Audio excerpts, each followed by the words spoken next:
চলন করছিস কেন? হ্যাঁ হ্যাঁ হ্যাঁ হ্যাঁ করে যাচ্ছিস। আমি তো ঠিক করে তোকে শুয়ে দিলাম। হাত পা বেরিয়েছিল, আমি হাত পাটা ঢেকে দিলাম তো।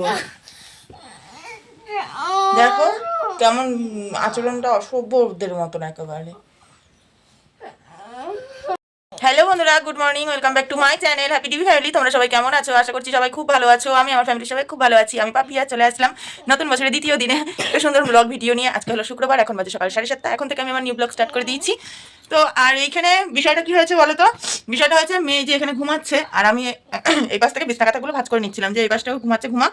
ও যখন ঘুম থেকে উঠবে শুধু ওর কম্বলটা ভাঁজ করবো, মিটে যাবে।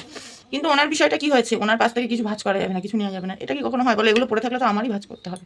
তো সেই কারণে তো যাই হোক, এইদিকে মেয়ে ঘুমাচ্ছে, ঘুমাক, এদিকে আমি এগুলো ভাঁজ টাজ করে নিই। তারপর ঘর বাড়িটা ঝেঁটাবো, ওইদিকে ঘরটা শুধু ঝেটানো হয়েছে, আর রান্নাঘরটা পরিষ্কার হয়ে গেছে। বরমাসাই খেয়ে চা রুটি খেলো, চা রুটি খেয়ে কাজে গেছে। আজকে ওকে বাসি রুটি খাইছি, কারণ আছে কেন বলো তো? কালকে রাত্রিবেলা আসার সময় কোথায় পিকনিক না কি হচ্ছিলো, ওখান থেকে খেয়ে এসেছে। বাড়ি এসে বলছে আমি আর রুটি ফুটি খাবো না। বলছে তাহলে আমার বাড়ির রুটিগুলো নষ্ট হবে কেন? সকালবেলা তোমার খাও। সকালবেলার জন্য চা দিয়ে রুটি দিয়ে দিয়েছি, চা রুটি খেয়ে গেলো কাজে। আর এদিকে আমি এবার কাজ হয়নি, চলো টুকটুক করে কাজ করা যাক আর গল্প করা যাক। কাজ ফেলে রেখে গল্প করলে তো আমারই দেরি হয়ে যাবে। সাথে থাকো। মেয়েকে ঘুম থেকে তোলার নতুন টেকনিক দেখো। মেয়ের বান্ধবী ডাকতে আসবে, এই দীপ্তি, দীপ্তি, এই দীপ্তি, কি? উঠবি তো? না। স্কুলে যাবি তো? হ্যাঁ। কখন যাবি? স্কুলের টাইম হয়ে যাচ্ছে। পরে যা। কখন? একটু পরে। একটু পরে না, এখনই যাবো, আমরা খেলা করবো। চল চল চল, চা চা চা চা। চা চা চা। আসো না মামা। তো তারপরে আর কি বন্ধুরা, মেয়েকে অনেক পটিয়ে পাটিয়ে ভুলিয়ে ভালিয়ে ঘুম থেকে তো তুলেই দিলাম, তোমরা দেখতে পেলে, ওর বান্ধবীর নাম করে। তো তারপরে এই যে এদিকে মেয়ে ঘুম থেকে উঠে নিয়ে গেছে ব্রাশ করতে, ব্রাশ হাতে ধরিয়ে দিয়েছি। আর আমি এদিকে ভাবলাম যে চলো তাহলে ঘরটা তো ঝাঁটানো বাকি আছে, তাহলে ঘর দুয়ারটা ঝাঁটানো হয়ে যাবে, আর ওদিকে ওর ব্রাশটা করা কমপ্লিট হয়ে যাবে। ওইদিকে ওর ব্রাশ করবে, এদিকে ঘুরবে ওদিকে ঘুরবে, তারপর তো ব্রাশ করা কমপ্লিট হবে। ঘর দুয়ারটা ঝাঁটিয়ে নিয়ে চলো জামা কাপড়গুলো কেচে মেলে দিয়ে নিই। জামা কাপড়গুলো কাঁচা মানে হয়ে গেছে, কিন্তু রোদের কিন্তু এক ফোঁটা তাপ নেই, ভালো লাগছে না। জানি না কবে যে সঠিকভাবে রোদ্দুরটা উঠবে। নতুন বছর থেকেই যদি এরকম নিবা নিবা ভাব হয়, তাহলে সারাটা বছর তো কি যাবে ভগবান ঈশ্বরই জানে। তো যাই হোক, এদিকে আমার জামা কাপড় কাচা সমস্ত কিছু কমপ্লিট, মানে এবার দড়িতে মেলে দেওয়ার পালা। শুধু কি বলতো বন্ধুরা, দড়িতে শীতকালে যেমন জামা কাপড় কাচার এত মানে পরিমাণে বেশি হয়ে যায়, ঠিক তেমনই মেলার জায়গা থাকে না। সত্যি কথা বলতে বিশ্বাস করো, শীতকালে মোটে জামা কাপড় মেলার। আর আমি তো কাঁথা কম্বলগুলো কবে থেকে ভাবছি যে রোদে দেবো রোদে দেবো, কিন্তু তবুও রোদে আর দিতে পারছি না, জায়গা নেই, কি করে দেবো বলো। আর এদিকে ঘরটাও আমার মোছা হয়ে যাচ্ছে তোমাদের সাথে গল্প করতে করতে। সমস্ত কিছু করা কমপ্লিট হয়ে গেছে, কাজকর্ম করে নিয়ে ঢুকে পড়েছি ঘরে। কিন্তু মেয়ে গেছে পটিতে, মেয়েকে ঘুম থেকে টেনে তুলে দিয়েছি বন্ধুরা। কিন্তু বিষয় যেটা হয়েছে, মেয়ে পটিতে গেছে, এখনো আসেনি। খাওয়া দাওয়া সকালে এখনো কিছু হয়নি, মা মেয়ে দুজনের কিচ্ছু হয়নি। এ দেখো, আর এখানে বিছনা পড়ে রয়েছে, এখনো বিছনা গুছাবো। ভালো লাগে না, শীতের বিছনা গুছাতে মোটে ভালো লাগে না। কি করবো বলো? ভালো না লাগলেও কিছু করার নেই, ভালো লাগলেও করতে হবে, ভালো না লাগলেও করতে হবে। তো এদিকে দুধ জাল দেওয়া হয়ে গেছে। কালকে রাতে সেই ঘুগনি এনেছিলাম, বললাম তোমাদেরকে, তো বললাম বরমাসাই খায়নি। ঘুগনি দিয়ে মেয়ে রুটি খায় তো খাবে, দুধ দিয়ে খায় তো খাবে, যেটা মন চাবে ও সেটাই খাবে। তো চলো, এদিকে মেয়ের রক্তের রিপোর্টটা আনতে যাব, মেয়েকে খাইয়ে নিয়ে মেয়েকে রক্তের রিপোর্টটা আনতে যাব। নিয়ে এসে তারপরে রান্না করব। রান্না মাছ আছে ফ্রিজে, মাছের ঝোল করবো ফুলকপি দিয়ে আলু দিয়ে। সেদিন আগের দিনে মাছের ঝোল করেছিলাম, হেভি লাগছিল খেতে। তো আজকেও দেখি, দেখা যাক কতদূর কি করা যায়। তো চলো সাথে থাকো।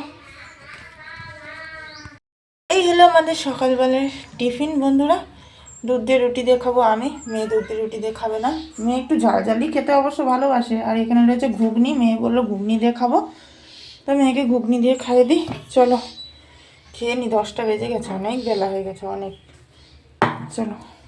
ঝাল খেয়ে অবস্থা খারাপ, ঘুগনিতে এত ঝাল। আমি বললাম তুই দুধ দিয়ে রুটি দিয়ে খেলি না। খেলি না কেন? তাহলে খাবি আর ঘুগনি দিয়ে রুটি? হ্যাঁ, কাজকানি কাজকানি। হাত ধো, গিয়ে যা, হাত দিয়ে মুখ দিয়ে জল খা, আমি ওগুলো পরিষ্কার করিনি। হ্যাঁ, এই দেখো এটুকু তবুও শিশিয়ে মিশিয়ে খেয়েছে। আমার মেয়ে বলছি না, ঝাল খেতে পারে খুব। বন্ধুরা দুপুরের খাওয়া দাওয়া, আর বরমাসের বাড়ি চলে এসছে কাজ থেকে। বিকালবেলা যাবে না, কেন যাবে না বলছি, কেন যাবে না বলছি, সবটাই শেয়ার করবো। আর আজকে বিকেলবেলা যাবো মেলায়, মেলায় যাওয়াটাও নিশ্চয়ই শেয়ার করবো। ওই বললাম ফাঁকা মাঠে মেলা, খুব মজা হয়, তো নিশ্চয়ই শেয়ার করবো। ভাতটা খেয়ে নি চলো আগে, তারপরে সমস্ত কিছু বলছি তোমাদের কি বৃত্তান্ত কেন কি। চলো। আর এই দেখো বন্ধুরা, দুপুরবেলার ভাত নিয়ে চলে এসেছি। আজকে দুপুরবেলাতে রয়েছে ফুলকপি দিয়ে আলু দিয়ে মাছের ঝোল, তোমাদেরকে তো বললামই। আর এদিকে মেয়ে একটুখানি হাই করে দিল তোমাদের।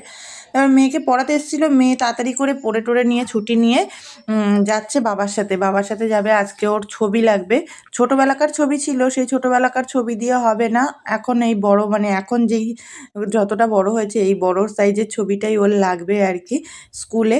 তো ওইদিকে চলে গেল বাবা মেয়ে ছবি তোলার জন্য। মাসে চলে গেল মেয়েকে নিয়ে ছবি তুলতে।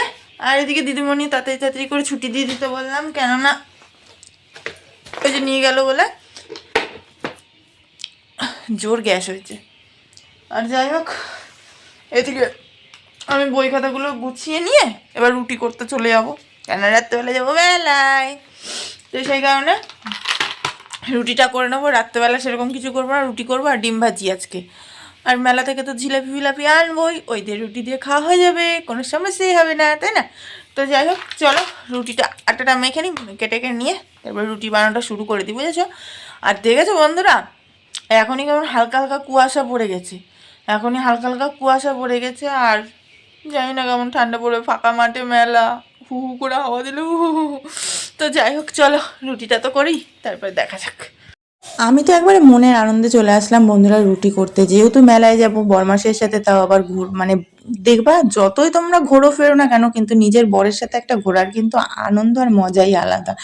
তো ওইদিকে বরমাসে যেন এসে যেন মানে বকুনি না দেয়, তো সেই কারণে তাড়াতাড়ি তাড়াতাড়ি করে রুটিটা করে নিচ্ছি, আসলে জাস্ট রেডি হব বা আর বেরিয়ে যাব, আর 1 মিনিটও সময় নষ্ট করব না। তো চলো। তো এদিকে কোনো রকম আটা মাখতে না মাখতে বন্ধুরা বাইরের দিকে তাকিয়ে দেখি হয়ে গেছে একবার সন্ধ্যা, মানে অন্ধকার গুটগুটি। তাই জন্য সময়টা নষ্ট না করে আমি কি করলাম, সন্ধ্যেটা জেলে নিলাম। এই দেখো এদিকে আমার সন্ধ্যে জ্বালা কমপ্লিট হয়ে গেছে, কিন্তু বরমশাইয়ের মেয়ে এখনো বাড়ি আসেনি। তো চলো চটপট করে রুটিটা করে নিই। তো বরমশাই বাড়ি চলে এসেছে, রুটিও আমার এদিকে করা কমপ্লিট। ভাবলাম যে এইদিকে আমি এই শাড়িটা পরে আজকে মেলায় যাব। তো লাস্টে যখন এই শাড়িটা পরে বেরিয়েছি, শেষ পর্যন্ত এই শাড়িটা পরে আমি আর মেলায় যেতে পারিনি বন্ধুরা। বরমশাই খুব বকুনি দিচ্ছিল, বলছে কেন এই শাড়িটা পরেই কেন সব জায়গায় যাবা তুমি, তুমি কি পাড়ায় যাচ্ছ না? বন্ধুরা রেডি হয়ে গেছি, আমি জানি না আমার মুখটা কেন সাদা সাদা লাগছে কিনা। তো রেডি হয়ে গেছি, এই দেখো আমি এই শাড়িটা পরেছি। এই যে আমাদের তিশামণিও যাচ্ছে, কিন্তু তিশামণি সাজুগুজু করেনি কেন বলো তো, ঠান্ডায় নাকি ওর সাজতে ভালো লাগে না, আর আমার সাজতে সবসময় ভালো লাগে, কী বা ঠান্ডা কী বা গরম, যেহেতু কোথাও সেরকম একটা যাই না, মাঝে মধ্যে যাই, তাও যদি না সেজে গুজে বেরোই হয় বলো তো। চলো মেলায় গিয়ে একবারে দেখা হচ্ছে। তো তারপরে টুকটুক করতে করতে চলে আসলাম এই যে প্রায় মেলার সামনে বন্ধুরা। এই দেখো আমাদের মেলার রাস্তাটা জাস্ট তোমাদেরকে একটু দেখাই, চারিদিকে দেখতে পাচ্ছ তো অন্ধকার ঘুটঘুটি। এই যে অন্ধকার ঘুটঘুটি রাস্তার মাঝখান থেকে চলে গেছে দুপাশে মাঠ, আর মাঠের মাঝখান থেকে চলে গেছে রাস্তা। রাস্তা নতুন করে তৈরি হচ্ছে, ওই যে প্রায় দেখতে পাচ্ছ আলো জ্বলছে, ওইখানটাই ছিল মেলা। এই যে টুকটুক করতে করতে চলে আসলাম প্রায় মেলার সামনে। আর এখানে একটুখানি ঝগড়া হচ্ছিল ওই গাড়ি রাখা, গাড়ি পার্কিং করা নিয়ে। তো গাড়ি পার্কিং করা নিয়ে একটুখানি যেহেতু কথা কাটাকাটি হচ্ছিলো, আমি আবার বরমাসাকে টেনে নিয়ে আসলাম। বলা তো যায় না কার কি ঝগড়া, কার সাথে কি লেগে যায়, ভালো লাগে না একদমই ওগুলো। তারপরে এই দেখো চলে আসলাম মেলার দোকানের সামনে, বেশ সুন্দর সুন্দর কিন্তু দোকান বসেছে বন্ধুরা। এই দেখো কত রকমের কালেকশন, যেটা নর্মালি প্রত্যেকটা মেলাতেই বসে আর কি। কিন্তু অন্য সমস্ত বার আমি এসে দেখলাম যে মেলায় যতটা পরিমাণে দোকান টোকান বসে, সেই পরিমাণে অন্য মানে এবার আর কিছুই বসেনি, দোকান বসেনি বললেই চলে। তো যাই হোক, এদিকে এই দেখো আমাদের মেলা। তো কেমন হয়েছে মেলাটা অবশ্যই জানিও, ফাঁকা মাঠের মধ্যে মেলা। তো এদিকে চপ খাওয়ার জন্য চলে আসলাম, এদিকে খাবো আমরা চপ এবার। তো চলো চপ বেগুনি পকোড়া নিয়ে নিলাম ঠোঙার মধ্যে ভর্তি করে, এখানে দাঁড়িয়ে দাঁড়িয়ে খাবো। তার সাথে চলো একটা জিনিস দেখাই, আমি এই কাপগুলো নেওয়ার ইচ্ছা খুব, আমার অনেক দিনের শখ ছিল। তো এই যে কাপগুলো, এই যে এখানে কাঁচের গ্লাসের মধ্যে মতন যে আর কি। তো এই কাপগুলোর দাম জিজ্ঞাসা করেছি, আমার দামে একদমই পোষায়নি, তাই আমি সত্যি কথা বলতে নিইও নি। তো তারপরে এই যে এখানে বরমশাই, আমি, এই যে আমার বরমশাইকে দেখতে পাচ্ছ, হ্যাঁ এই যে এখানে বরমশাই, আমি সবাই মিলে চলে আসলাম সোজা রোলের দোকানে রোল খেতে। তারপরে ফাইনালি শেষ ডিসিশন নিলাম যে আমরা রোল খাবো না, খাবো চাউমিন। তো সেই কারণে বসেও পড়লাম তো চাউমিন খাওয়ার জন্য। আর চাউমিনটা আমার তিশামণির কাউরির আইডিয়া ছিল না, চাউমিনটা ইচ্ছে ছিল মেয়ের মেন খাওয়ার। তো সেই কারণে মেয়ে বললো যে মা আমি চাউমিন খাবো। তো সেই কারণে মেয়েকে চাউমিন এই যে নিয়ে চলে আসলাম, চাউমিন সবাই মিলে খেয়ে নিচ্ছি। খেয়ে দিয়ে নিয়ে সোজা চলো এবার বাড়ি যাই, বাড়ি গিয়ে তারপরে একেবারে দেখা হচ্ছে। তারপরে আর কি বন্ধুরা চলে আসলাম বাড়ি। এ দেখো এখানে বাড়ি এসে রুটি যেহেতু করেছি তার সাথে গরম গরম ডিম ভাজি করব। তোমাদেরকে তো বললামই আজকে তরকারি ফরকারি কিছু করব না, তো সেই কারণে রুটির সাথে গরম গরম ডিম ভাজি আর তার সাথে হচ্ছে হলো গিয়ে জিলাপি মিলাপি এনেছি বাজার, মানে সরি বাজার বলছি মেলা থেকে। তো ওই দিয়ে আমাদের রাতের আজকে ডিনারটা শেষ হয়ে যাবে। তো আজকে আমি আমার ব্লগটা শেষ করে দিচ্ছি। সবাই খুব ভালো থেকো, সুস্থ থেকো, সাবধানে থেকো, সদা সর্বদা হ্যাপি ডিভি ফ্যামিলির সাথে যুক্ত থেকো। আজকে আমাদের টাটা বাই বাই, দেখা হবে নতুন একটা মিষ্টি ব্লগের সঙ্গে। টাটা।